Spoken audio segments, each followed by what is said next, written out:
friends waiting for Glenn and Sandy.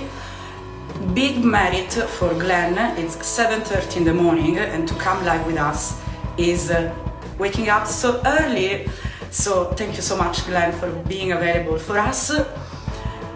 We do our best to be always on time, dear friends. Okay, Glennino is here. Today's topic is very interesting, as always.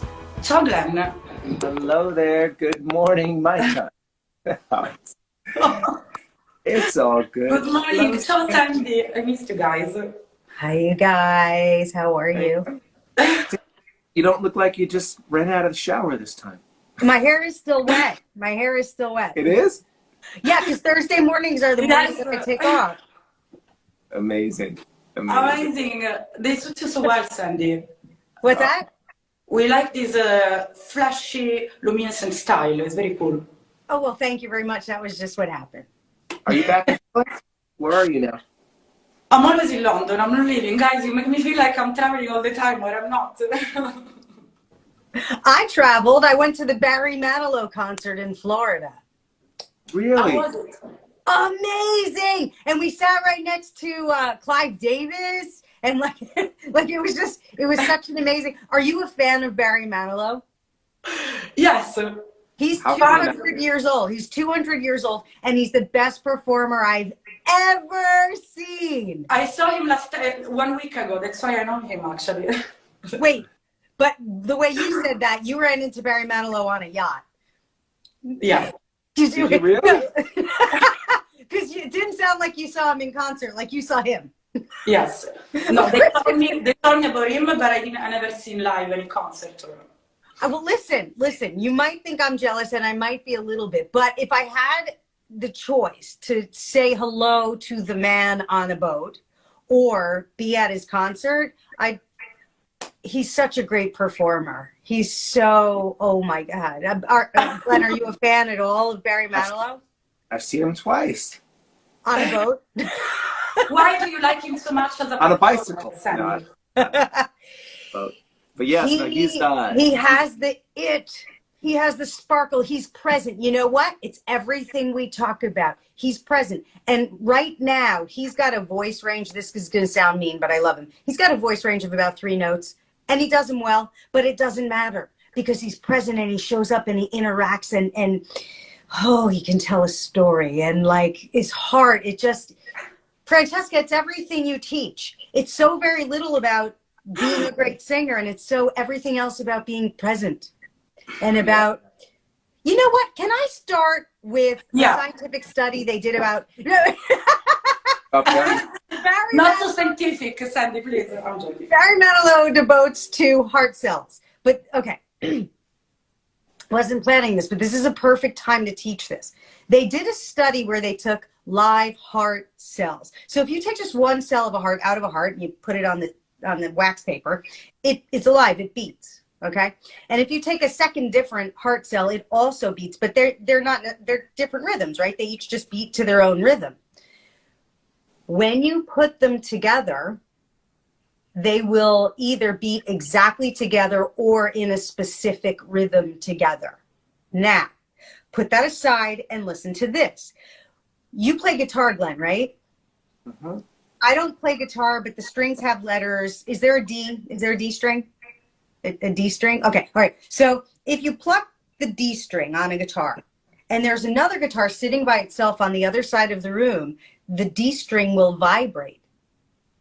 Now, that's not so crazy when you think about it because we know radio waves go through the air. So the D vibration is going through the air and it matches. So do it as an experiment. It's real. So my D string is going, the D vibration goes through the air. So the D string on the other guitar, it's subtle, but will make a vibration. Now let's combine what we just learned about the heart cells and about the guitar strings. Funny heartstrings, right? Because when someone is being in their heart, speaking from their heart, you know you feel things. That's why we talk about the feelings in the heart, right? Just like with the rhythm of heart cells connecting, and just like with D or any strings vibrating at a similar vibrational level.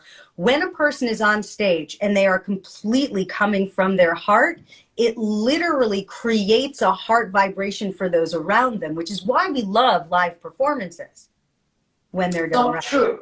Yes, the vibration that expands us within the same space is so true. We can see it when we do our sessions, guys, but it's obvious. Exactly. So one-on-one, it translates just the same. It matters. It makes a difference. Yeah. Yes, it's very beautiful, this explanation. Very true. Yeah. To be vibrant, what's the trick, guys? Can we share with our friends our trick to be vibrant as much as we can? What's your trick, Sandy? As if I needed a trick? Your method, sorry. your method for our friends. I will tell you, because I've spoken about this so many times. We all spend so much time washing our hair, right? And putting on deodorant and looking good and smelling good for the date. We all do that, but what people forget to do so often is energetic hygiene. And so a very simple rule of thumb, bring your happy. It matters a lot. It matters a lot. Yeah. Very true. Genuinely do it. Yeah. Energetic hygiene. I like it. Thanks. I think I wrote that, but I'm sure someone else has said it. How about you, Glenn? You can. Hey, Siobhan. Hello. And that was a nice comment too from Dr. or DJ Ragensmith. Thank you. So I think the two most important things in the world, and I did this when I would do sales training. I think I have a Instagram little minute clip on it. It's just bringing positivity and kindness to any and every situation that you can. And that is, I believe, the most important thing and the most powerful thing you can do. So Shivansha said, I keep energetic hygiene by keeping toxic people way off me. I like where you're going with that, but remember, you get more of what you look at. When you push away, you're just going to get more. You get the thing you're focusing on. So play with, because energetic hygiene is clearly important to you, play with in an easy space, focusing more on what it is you do want and just being that. Yeah. Also merging desires with others, but yes, first come from you. I believe my trick is, I know it sounds very simple, but it's very true, to be myself. For example, if I'm myself, so I accept myself and I transform the bad in good. Sometimes I'm so sad with my friends, and then after 1 minute, not because I'm bipolar, but I transform my sadness in sensitivity, for example, or I transform someone sad in someone empowered, but that's my inner gift. So the way I give vibrations to people or I receive them, I magnify the moment in bad and in good. It almost like you said it sounded like you said in bed. Oh, and Andrea, oh my gosh. So that's my trick, friends. If it's bad, make it to the worst, and then you go out of the ashes like a phoenix. Yeah. So here's the most important question then, Francesca, because it's easy to be kind when people around you are just being kind, right? It's easy to be happy when happiness ensues. But what you're talking about is you're in a toxic situation and you're not bipolar, but as fast as that, you can flip the negative to a positive. How? Not convincing myself of something that is not true. I basically see that situation from another perspective, deciding if I want to feel bad or not. Because as we know, self-destructive behavior is natural to everyone, but that's when you are able to be constructive, if you've been in the other side too, as everything in life. So I can be truly destructive, I admit. I was destroying everything I didn't want in my life in the past, not of course hurting, but either with my words or with my action, disappearing totally from the situations, changing from A to Z. I'm able to do this, but not hurting others. That's my power. At the end, I always say what I feel with my heart, so it's not about hurting, it's about the truth. And then that's when reality helps me to move on.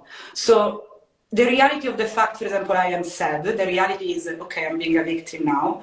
Don't be sad. There is no reason. Change sadness into sensitivity. Or, I'm very sad. Why? Because I'm bored. Do something not to be bored. So I transform accepting my situation, adding value. Did you say that you used to sort of be destructive because you would push the toxic away and you would fight and and it wasn't necessarily pretty for you or the other person, but you've come to a place now where the moment you recognize your own negative emotion, the sooner you catch it, the better, because you become your own parent. You become your own nurturing voice back to yourself in the moment. But again, I never, because I'm very strong as a woman about the truth. I'm a fighter of the truth. I will never lie to someone just to be kind. That's for sure.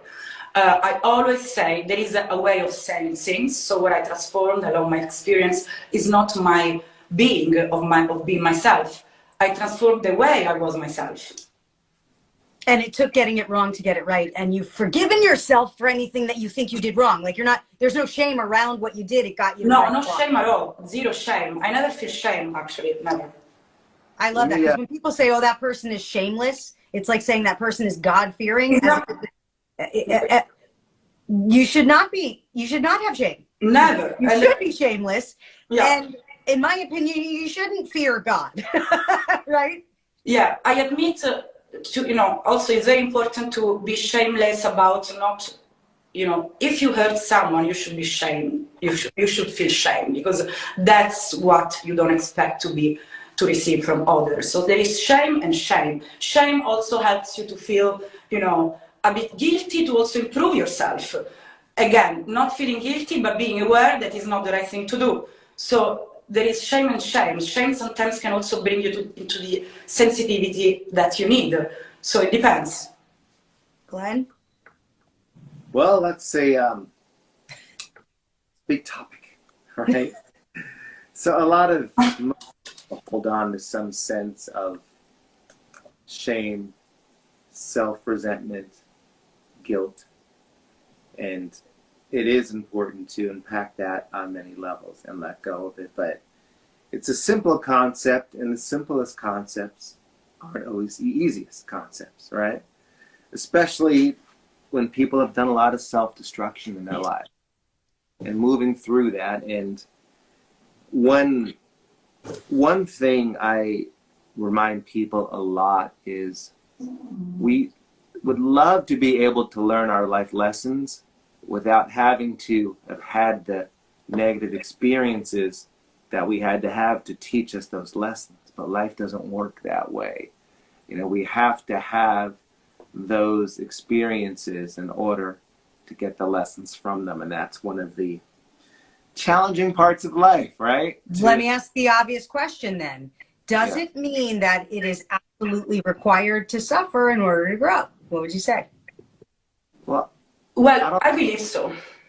Francesca would say yes, because I think she uses that word in a different way than I would. No, it depends on which suffering we are talking about again, because we cannot generalize about this stuff. Yeah, but there is pain. There's uncomfortability in growth. Growth can hurt, and growth can feel very uncomfortable. And we become stronger because of the pain of that growth. So I don't know if suffering is necessary, but uncomfortability, growth, there is a pain component to it. Is there anyone who has evolved with a different story? Is it possible, even if you don't know who that person is? Can a person evolve and not suffer? Yes, but then you see the suffering through others. Suffering is part of life. And either you learn from your own suffering or from the ones of others. It's obvious that there is no growing without suffering, because anything changing, evolving, creates conflict patterns, and to overcome them creates the struggle. Struggle creates suffering. It's part of nature. As a tree is suffering because it's losing the leaves, and then it rebuilds itself, and then it gives birth to itself again. I wonder if the tree would tell a story that I suffered. I wonder, we watch the leaves fall off the tree and the cycle of life. I wonder if the tree is telling the story from a perspective of suffering, or if the tree has a different story about it. Maybe he feels it in another way, doesn't call it suffering, he calls it evolution, transformation. But Exactly. part of this is also, it's the name that we associate to crying, deep suffering. But suffering can also be positive, but suffering it is. We had two questions. One is more about how do we do this energetic hygiene? So I'd like to stay on that. But also somebody, I think it was even the same person, Shivansh, because I can't see it anymore, saying they said, when I'm around these toxic people, they tend to disappoint me. And what I want to say is that's not possible. If you're disappointed by somebody, here's aligned, centered, here's misaligned. When you're misaligned, you're in fight or flight because you're having negative emotion. And this part of you, this wisest part of you, the aligned part of you, connected, whether you want to call it to God or spirit or your inner being, this wisest part of you is always calling you back. So this space between, that's what we call pain or discomfort. Glenn, you used that word a lot in the last few. Mm-hmm. The uncomfort. Uh-oh, you froze. Oh, no. Are we back? Hello? Are we back? Almost. How about now? How about now? We agree with you, Adrian. How about now? Breathe some energy into your internet. Just throw some energy into your Wi-Fi. Oh, no, Sandy frozen, no. Like, And see that? It's working again. Am I back? yes, you're back. See? It worked. All right. I love you. When it rains in California, nobody can drive. When it rains in New York, nobody has internet. Let me give a quick shout out right here on so Andrea, transformation requires work which can be painful. That's where the beauty is in the end. And I owe Andrea a call. I had a bit. She probably doesn't have my number. She was challenged a long time with letting go of cigarettes, and she did.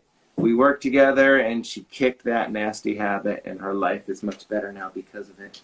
So she's amazing. And she's amazing, and you're a master at transforming lives, Glenn. And it's not just her life, it's everyone around her. You know how many people you helped with that one person? She did the work. Hello, King. Hello.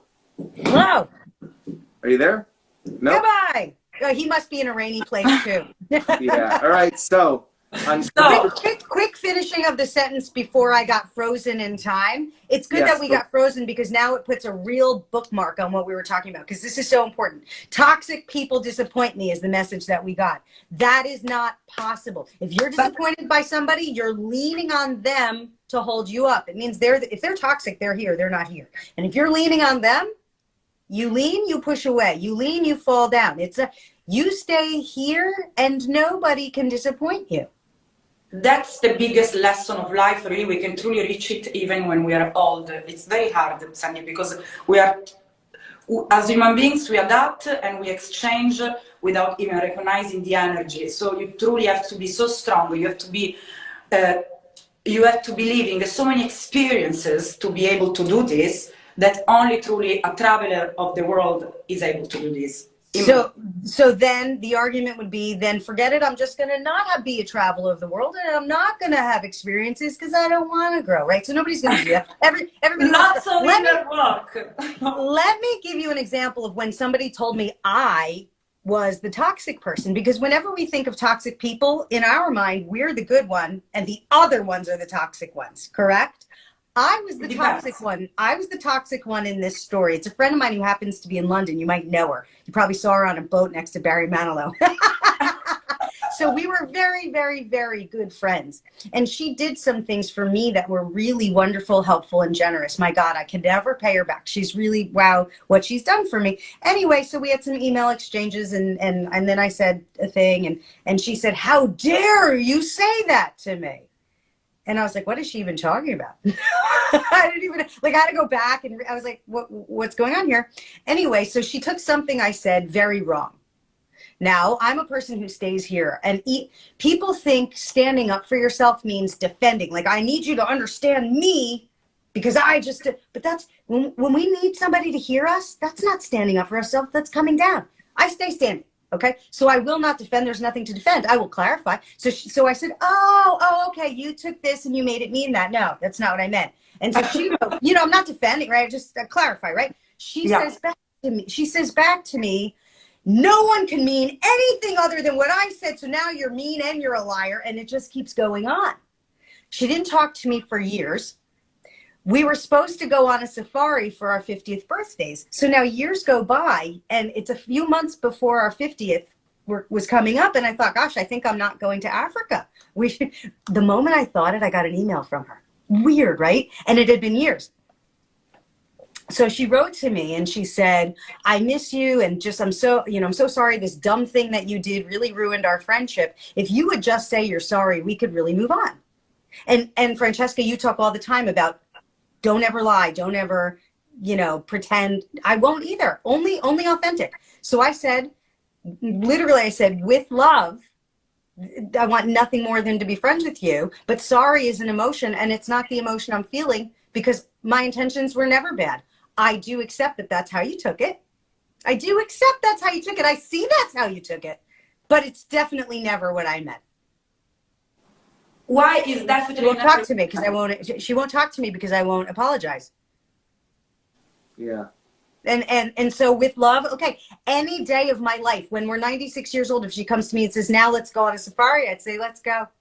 But she decided I meant something. She decided I was toxic, you see. So from her perspective, I'm the toxic person who disappoints her over and over. And from my perspective, she's going through something, not my problem, not my business. And I stand here loving her. She's not toxic to me. She's not toxic to me. Right. So from the other perspective, I find it to be, an interesting place to stand. That's all. Very beautiful, very beautiful. But we cannot avoid the fact that this behavior can be toxic, but doesn't touch you.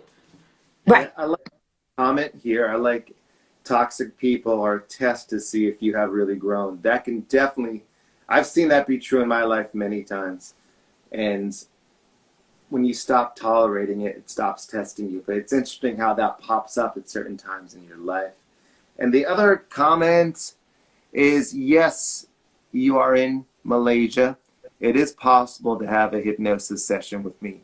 Just go to my site, glennrottmann.com, or even on my Instagram, you'll see my link tree, and you can book a session right there on my website with me. You put your time zone in, it links up, and we can work on whatever you would like. All right. Amazing. Guys, and people wanting to work with you, Glenn, should also know that they can join in on the Hypno Vault, and you do live, what, like twice a month, right? If people are in your community? Yes. Can you tell us about that? For those that are not financially able at a certain point in their life to do one-on-one sessions, they don't have to. Because there's only so much time in the day I have to do sessions. This tool gets sore and tired, right? So communication, friends. There's only so much that we have. So I have the Hypno Vault, which is my online community, which I have over 100 different sessions. And then I do 2 group lives every month on different topics, and I take question and answers. And it's really fun. Francesca, I had Sandy on one. I need to put you on my list for those too. So amazing. And friends, also, I can't wait, Glenino. I'm always available for people I admire. I wanted to tell you guys, let's remind our friends that we can start soon our podcast, and we discuss amazing topics together. Of course, we'll find... Yes, so thank you, Francesca. I just had a meeting with C.Ht because they're backing my podcast, Rockstar Changemaking, which just came out, and I'm just about to release some more episodes, so that's coming soon. And so in my meeting with C.Ht, I said, hey, by the way, I'm doing these Instagram lives, and it started out, we didn't even know each other. None of us have ever met in person. It was just this random fun story. And over time, it's become this threesome thing that happens every week. So, and C.Ht said, let's do it. So now we are a podcast. We have to come up with our name. Yeah. Friends, the live is different because we play. Of course, we will play also along the podcast, but we will go truly deep along topics, I suppose, with the guys. So the best trio ever. The name is still a surprise. To us, it's still a surprise to us. Oh, and let me answer that last. Yes, it's a surprise for everyone. So Thila, or Thyla, I'm not saying it right. I'm not. Yeah. On my website, you'll see my product page. Just look for the Hypno Vault. Just go to my site. You'll see the Hypno Vault, and everything will be there for you. So, And can we sell Francesca too? Can we? Because Francesca, you have a book. Is it out in Italian yet? And then it's coming out in English? I think it's going to be all in English for the first round, because I think I love being a writer. I wanna write other books about stories, because if I'm gonna travel, I wanna, apart making amazing videos to inspire, as I love doing it, I love editing, doing this stuff, but I also love writing, also because I speak too fast. So for me, writing is truly a tool of truly expressing what I want to say, because I process information too fast with my mind. And of course, writing gives me space and time to give structure to what I want to say. So I would say I'm a better writer than speaker, even though I can speak about everything. So Glenn, yeah. she's in a tough position because she's too pretty and she's too smart and she's too talented. It's not the case. And first of all, Sandy speaks fast. You don't speak as fast as Sandy. I thought I slowed down. No, I have to explain that to my overseas clients all the time, where they're like, "What?" And I'm like, "Sorry, I got a funny accent and I talk fast." Yeah. But Glenn, I want to pick up on what you were saying. I feel unfinished. So, okay, you said that these toxic people perhaps can be a lesson to show us where we've come, how we've evolved. Yes. Yeah. And then you used the word tolerate. And I want to make it really clear. And this goes along with what Francesca always says, never come out of your own authenticity, but there are better ways, there are more evolved ways of communicating. If you are around someone you believe is toxic and you're using the word that Glenn used, which is tolerating them, keep in mind, am I trying to make them understand? Am I trying to change them? If you are, you have not yet evolved. If you can be there and see them and just find love for what they're going through, genuinely be in your compassion without trying to change the other person, all of a sudden, they're not even toxic anymore. So if you're still tolerating toxic, there's a part of you that still wants to change toxic. So play in that space. And Francesca, that's a lot of what you taught us about when you're in a negative situation. How do you turn it for yourself? Yeah.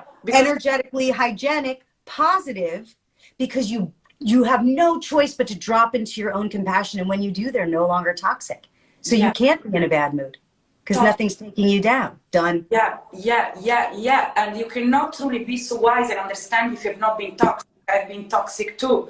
I recognize toxicity. I find it sexy sometimes, but then I recognize that it's draining me, and then I stop. So we are not talking about, again, what's right and what's wrong. What's wrong that makes you feel bad. Because at the end, even sometimes toxicity within sex and intimacy, I think it's fair. Because we don't want any balanced things within love. Either is everything or nothing too. That can be toxic too. But if that's what truly makes you happy, not toxic, that's good. So it depends on how we live things, really. Yeah, and by the way, Thila Shri Satvigi, thank you so much for calling my fast talking lively. You're right. It's absolutely amazing. And DS Gentle, or Gentile, I will be teaching hypnosis. I'm going to do my best to get my course together for February. I haven't fully structured it out yet. It is on the books to do. I'll be doing a live training. It'll be 6 classes over the course of about in a month. I'm going to do it all in 1 month, do 6 classes in 1 month. So I'll have more on that soon. He didn't say which month. I know. Sandy, today you are like, oh no. It's hard to. When is it, Glenn? We want to know. I know. I'm going to get it. It's challenging. It's on my priority list. Life gets very, very amazingly busy, and there's. I love us so much. Francesca's like, I'm too pretty and I'm too smart for all this. Glenn's like, I am way too rich and beauty for this. Right. No, the thing is, I'm too wild for anything, Sandy. And hi to Joe. Joe is cry laughing. He's making it. That's I don't know why somebody gave us a ghost face. Alien. And can you ghost somebody if you tell them you're ghosting somebody? So you're not ghosting us. No, it's alien face. So yeah, I have so many requests for training, and it is such an important thing. And the other thing that I'm waiting for, hopefully I'll have that by next week, is my insurance company, Loomis, is going to help me make an association to when they finish my course, they can get their own insurance and they can get their own certification right then and there. So that is another component that I'm waiting on, which I'm excited about. So are you saying you're like basically becoming your own new hypnotherapy school? That's amazing. Well, not necessarily a school, but a lot of the associations that you have to join an association in order to get your insurance. And the associations don't do anything for you, and they charge money just for being a part of it. So if I can make that component almost free, just enough to cover whatever the cost would be, and just call it what it is. It's not like it's a union. You know, we're part of this union, so to speak, which isn't a union. It's just something we pay so we can buy our insurance. And so I want to get rid of all the BS that exists in our industry and make it streamlined and better. Now you're speaking my language. That's what you said the last time we spoke about this training program you're doing. Yeah. People can find hypnosis training programs everywhere. There's so much fluff that you're never actually going to use in real life. And if you do, you're wasting people's time and money. Like, yeah, there may be, you know, a history of people doing hypnosis these certain ways, but it's a waste of people's time anymore. So you had talked about how you really are just going to teach, just remove that. The stuff that we use every day of our lives, and the meat and potatoes of what is most effective and what really works. So you can just start sharing your gift with other people. So I'm going to go right to it. And when you talk about these hypnosis trainings, Glenn, it's not just for people who want to become hypnotherapists. It's for salespeople. It's for people who are in relationships. It's for people who live on this planet who want to communicate with others. It's using hypnotic techniques however you connect with others or yourself, correct? Top. Yeah, absolutely. It'll be for anybody that, any kind of form of taking your next step in self-development. You know, because many people went to our school that never became hypnotherapists, and they did it just for their own journey. Yeah, kind of like somebody would take a yoga teacher training, not to teach, but to be better at yoga or, you know, healthier. Yeah.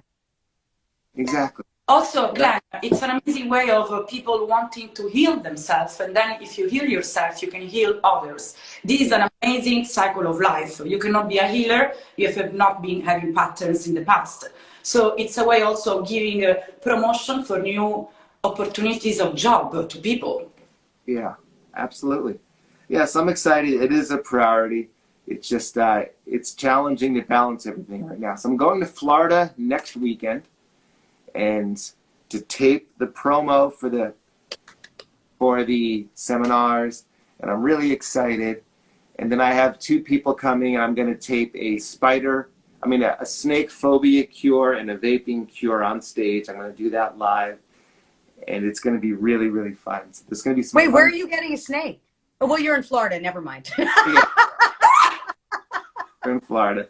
So it's going to be a lot of fun. We're going to do a lot of fun stuff next weekend. And we'll also have to I'll be flying on Thursday, so maybe we can bump our live to next Wednesday, possibly. We'll talk about it. We'll talk about it. So, We all also right. have to talk about the name of our brand new podcast. Yes, guys, very tomorrow we have to catch up about. Now, Francesca, you had texted this group, 3 of us, about a really important topic because you had an experience this week with a client. You want to talk about that? Yeah, I'm sure he doesn't mind. I hope he's not watching though. Call him female, give him a different age, different location. Some details. As you know, guys, I also do lots of trial sessions because people trust me a lot. Sometimes I take things I'm not able to do, but I'm always curious to understand people's mind's assets toward their problems, within their problems. So I love making them open up, as I'm very good at it. So this guy, of course, he's very depressed. He doesn't have a job, he doesn't have love, he doesn't have a family, he's totally alone. He's suffers of depression. He drinks a lot. And friends of mine have been spreading the voice that I'm very good with depression. I don't know why, but maybe because I laugh all the time. So they basically, so I'm not a doctor, I don't heal depressions, I tell people what to do to come out of it, it's different. So basically, this person says every day that wants to suicide, that wants to lose his life because he doesn't care anymore. He was telling that to all the people around him. And of course, this is the first sign, as when you, stupid example, as when you break up, you tell everyone you broke up, it's because you're not really suffering. It's because you want attention. So this person's choice is to drink, is to be alone. It's his choice. And it's also his victimism side of himself, to say, I want to suicide to everyone. So since as soon as I saw his face, I immediately felt he was doing a performance every day. And it's a risk, because how do I know he's not telling totally the truth? Maybe he's gonna kill himself for real. I trust my intuition. Anyways, of course, I've been in touch with his close friends that warning the doctors about what he says, so everyone knows. And as soon as I told him, you are playing with it, it's not true that you want to suicide, he started laughing. Say, why are you laughing? He said, no, because I love the session already. Say, why do you love it? Because I'm basically not like everyone feeling pain for you. I'm just saying that you don't have pain at all. This is all your choice. And he loved me so much that then we started talking about his life. So there was no session going on, basically. Which was the session? So I love you said it. You said something very specific, that I don't heal depression, but I teach people how to come out of it. Yeah. And that is an amazing distinction in how you talk about it and what happens. Oh, thank you, Nino. I truly believe this is actually what happens. When you tell someone, you help someone to come out of this deep suffering, that's what you do. You live by example. You cannot tell someone, as we know, and we said many times, don't be sad. It's the worst you can do. Because if I want to be sad, I am sad. Yeah. But if someone is saying, I want to suicide to everyone, he will never do that. I'm sure of it. First thing I want to say to anybody who may be in the therapy world, or just a person who is a friend to someone, there are situations that we would immediately say, this is beyond my scope. Okay. So that's just off the bat. There would definitely be situations like what you're talking about, Francesca, where you may take someone on as a client, and I would say that is beyond my scope. So I want to be really clear about that. I work within a certain range of stuff. And if it's not within my range, I will send them to somebody else, right? And there are certain situations where we, as healthcare workers, are required to contact authorities when people say certain things to us. So I take that very, very seriously. We're expected to turn our notes over when people have said certain things about how they view their life or not their life, okay? So that's all really powerful and important, and there are phone numbers that we can give people, right? So we have to be responsible in that area. I am accepting, Francesca, that when you share a story, you are very confident in the decisions you've made, and you're not telling other people to handle clients the way you do. This is your story. So with that said, when Glenn pulled from what you said about, can you say it again? Because then I want to say something right off of what you said, Glenn. What was the important thing you pulled off of what Francesca said about not changing the depression? What did you say? No, it says I don't cure depression. I teach people a way out of depression. That's so massive that I want a double spotlight on that. You put that first spot. So yesterday I interviewed Lisa Mackenberg, who Glenn knows. She was our teacher at HMI where we went to school. We had talked about Lisa, which then next thing you know, let's have Lisa on my podcast. So I just recorded that yesterday. It's not available yet. But in the podcast, we're joking. She said, so then I had my two sons, and she said, the next thing you know, I sneezed and I popped out my third, my daughter. And I said, that's funny, Lisa, because now when I sneeze, I just pee a little. And she started laughing, and she said, I can hypnotize you for that. Now, here's why I bring this up. She said, I can hypnotize you for that, Sandy. However, it won't stop the pee. It'll just change how you feel about it. Very, that's exactly. That's Yes. really what you guys are saying about the depression. Let's not remove it. Let's not try to cure it. Let's not, but we're just going to shift your reaction to it. Let's start there. That's huge. See, Yeah. that's so true. Yeah. There is, I don't always agree that we shouldn't use the word cure. There are times where we absolutely have cured someone and we should use that word. And there's other times where it is just showing them another way and the word cure shouldn't be used. You know, it is really important, especially when people have intensely sad, destructive feelings that are beyond their rational thought patterns. You know, and there are times where people do need work that is, I mean, there's a reason they have a 5150 at a mental facility, because some people need that care for a period of time in their life. There's a reason it's there, you know, and so recognizing that. But at the same time, most people that are that far in a possible thinking disease don't usually reach out for hypnotherapy. Usually they're in different circles of people. You know, it's very rare that someone that struggles with true schizophrenia or a true bipolar disorder, so many people use that word and it's not true, and it's not what bipolar really is. But for a true bipolar person or a true schizophrenic, it's very rare they reach out to us for help in that area.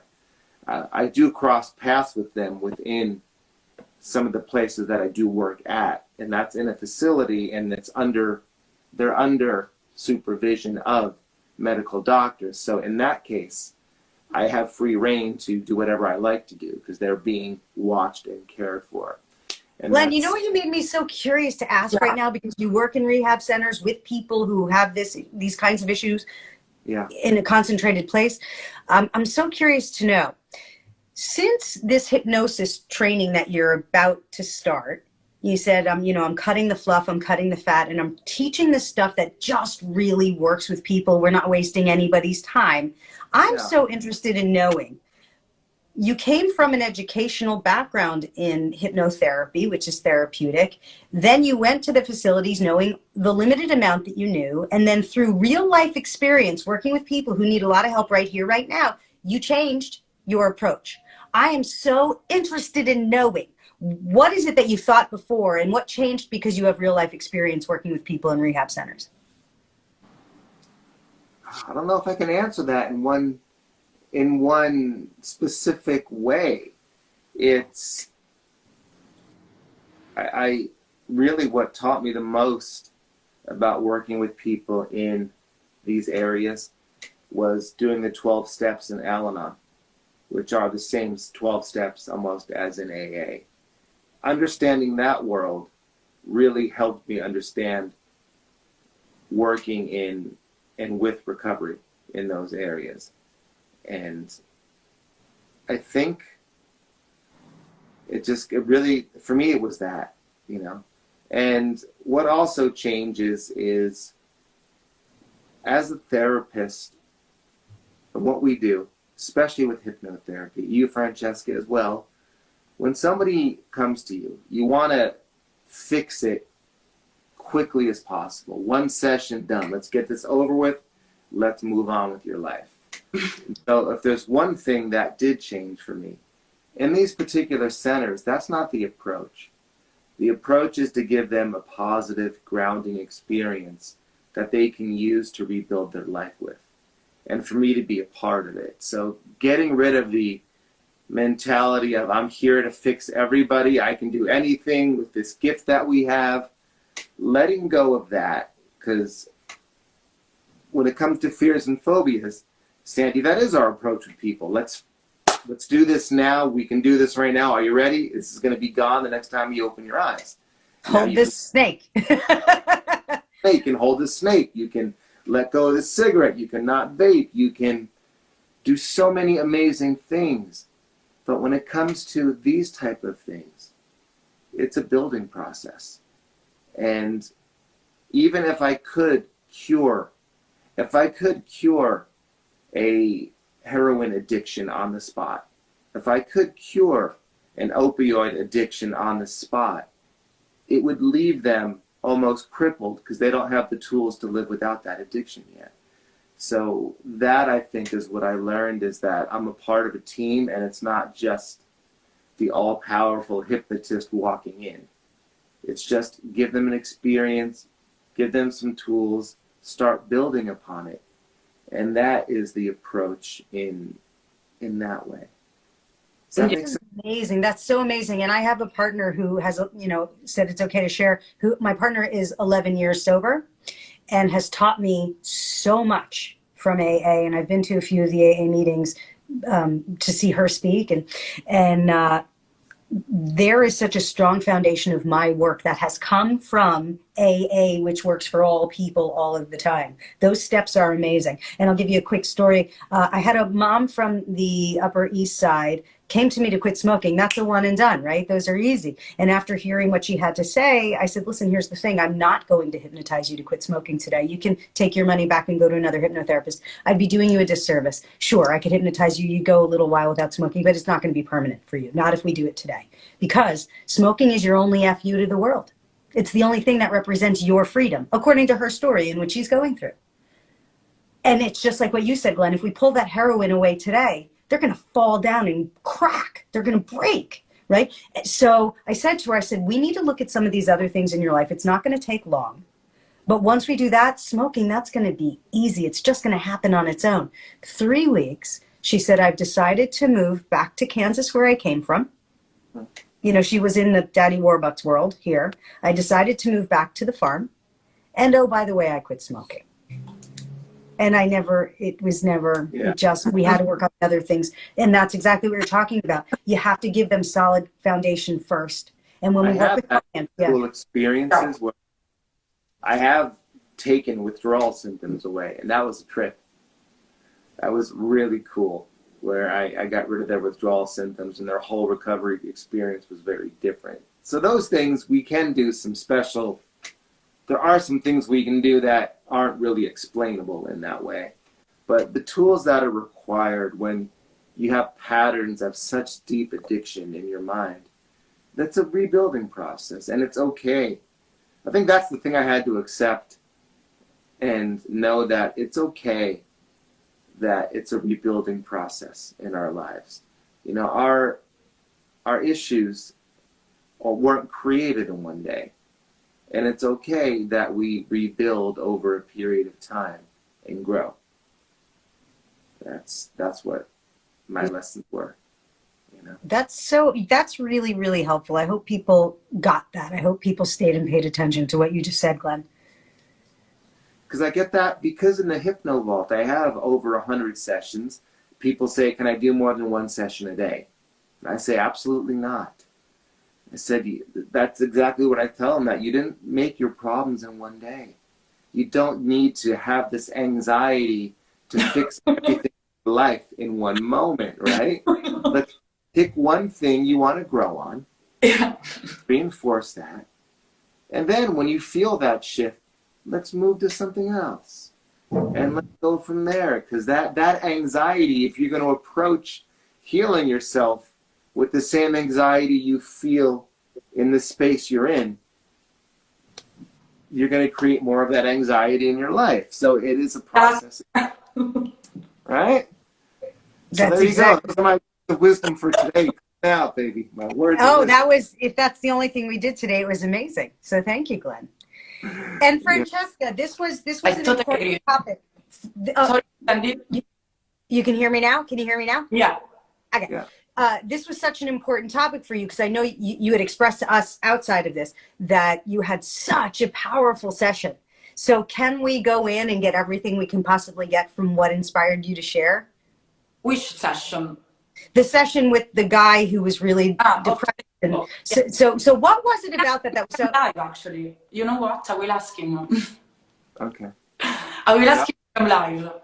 Okay. So one thing I learned from another therapist that taught me, when somebody feels suicidal, that it's okay to talk about it and not be afraid of being an ear for them and exploring those feelings. Because usually you hear that word and you get scared. There's an instant that comes up. but knowing that it's okay to talk about life and death and treat it's it, totally fine. right? Totally. And treat it, approach it the same way you'd approach it, a conversation, almost like death or grief, where make it a safe space to be able to share those exchanges is a big deal. Because if you go into shock and judgment and shame, that is the worst thing to do in those moments. I don't know Even why. trying to fix, is a kind of worst thing you can do. Stop it. Just listen. Yes. Yeah. Yeah. To have that conversation and that space is so important. So yeah, that would be amazing to share more of that. I had an interesting experience I'll share real quick. When I did a show, a stage hypnosis show in Oklahoma City for the University of Central Oklahoma. So I flew out there, and it was a giant fiasco with Southwest. The plane, they redirected our plane, and I was supposed to start the show at 8, and I landed at 8 o'clock. Oh, God. And yeah, it was but they're like, listen, this is Oklahoma. Nobody's leaving. They're all waiting. So when I got there, they were all rowdy and ready to go, and I did like a 2.5-hour show because it was like a rock concert. It was insane. But afterwards, I said, listen, I know a lot of you guys couldn't come up on stage, and if you want to, let me just clean up, and we'll do a little breakout group. I'll hang out with you guys, and we'll talk about what's going on in your lives. And so about 25, 30 kids stayed afterwards, and we just kind of hung out. I put them all in a circle. We were just sharing, talking about life, and one girl brought up that she feels very suicidal. And as she was talking, I looked in her arms, and I saw... How did she say it? Which tone of voice, Glenn? How did she say it, like explicitly? How did she say it? Which words did she use? Yeah, that's good. I'm trying to remember how she said it. She said it, matter of the fact, a little bit sad, but not super sad. More matter of the fact, a little sad. But as she was talking, I did look at her arms, and there was marks and marks and marks. Oh my God.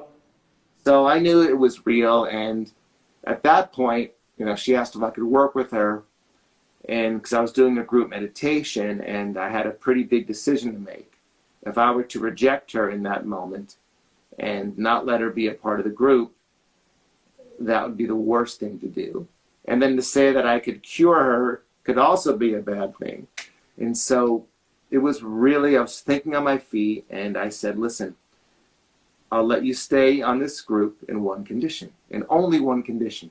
And I said, before you answer, know that 29 other people in this circle are going to hold you accountable to whatever you say. And I said, I will work with you. I said, do you know where the counseling office is in your college? She goes, yes. I said, do you commit to everybody in this circle that tomorrow you will go and you will connect with a counselor and do some healing work and talk this out? She goes, I said, don't answer yet. I said, think about it. And she said, yes. And I said, cool. And then I said, on a scale of 1 to 10, how bad are your negative emotions? And she said, level 10. And then I did a rapid induction, and all I did was have her count numbers from 10 to 0 to take her emotional pain down from 10 to 0. She opened her eyes. She felt great. She was crying. She gave me a hug. It was a very beautiful thing, but it was very important how to frame it.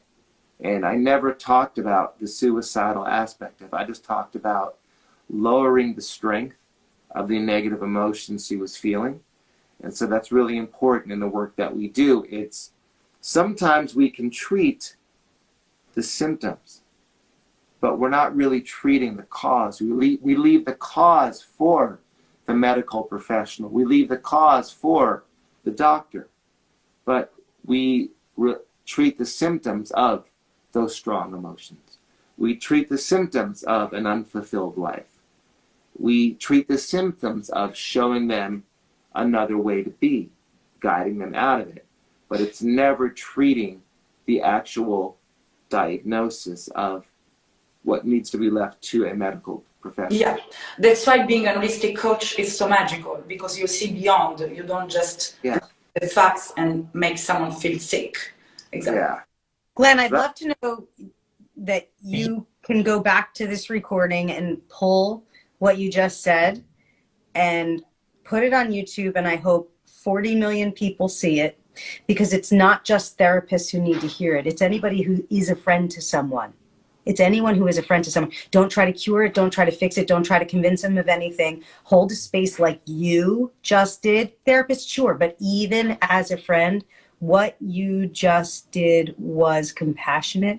It was safe. It was empowering. It was going toward what we do want. It was, oh my God, please put that out there. And I hope tens of millions of people see it. All people. They will. It's going to live on Francesca's page too. Everything we do lives and stays out and creates more positive things. Yes. So and it'll be on our new podcast, whatever that's going to be called. I know. So this little man's not going to be happy. Guys, I have amazing topics also we can share tomorrow together to discuss together, because I've been doing investigation with friends, as of course we do this also to support the community's minds. We are going to share the topics they want us to talk about too. So I will share them with you tomorrow. Amazing, I'm gonna take him so to much the vet good now. stuff. Oh, look at these nice comments for you, Sandy. I love your laughter. You're such a happy person. Wish you could share your secret. I love that. I agree. Sandy is a breath of light. A very energetic breath of light. All right. Here's my trick. Here's my trick. Love it. No, actually, this is. I put this contains more nutrition in one whatever than most people get in a year. That's chock full of actual food, and I sip it throughout the day. A little trick for the water, since many people drink tap water, you can add, that is unflavored, a bit of magnesium. It cleans all the shitty parts of, as the charcoal does, of the water. Wait, add what? Magnesium. It sounds like Montezuma's Revenge. What?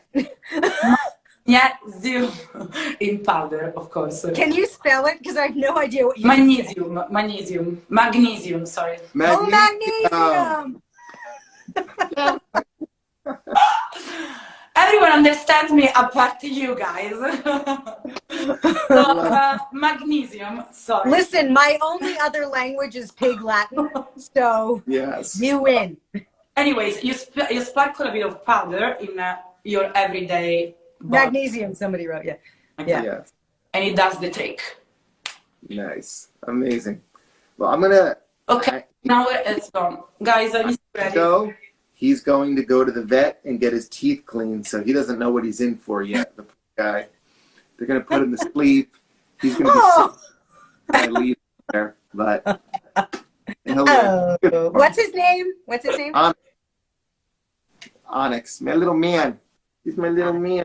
Oh, He's not happy. He's so mad, but for his own good. He loves his daddy. No, he loves Olivia. Olivia's his person. We have a guest. Let's see if he can speak in English, and then we go. Okay.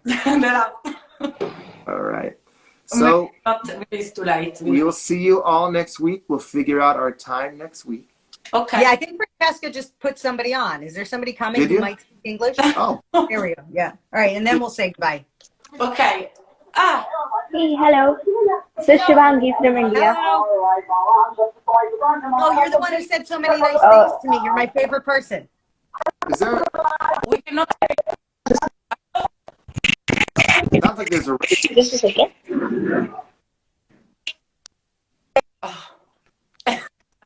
This is my favorite kind of conversation. Hello, I love you, goodbye. Sorry. No. Amazing. Yeah. Amazing. Not, of course, introduce people that don't speak English. Maximum like me that has a very strong accent and few mistakes. That's the maximum we can accept. Did you say very strong accent? Very, very, very, very, very, very, very strong. Love it. Love it. Love all right. We'll Guys, dive into more next week. Yeah. Yes, love you guys. This was amazing. Love Okay. you guys too. Great stuff. Baci. Ciao. See you soon. Bye. Mwah. Baci.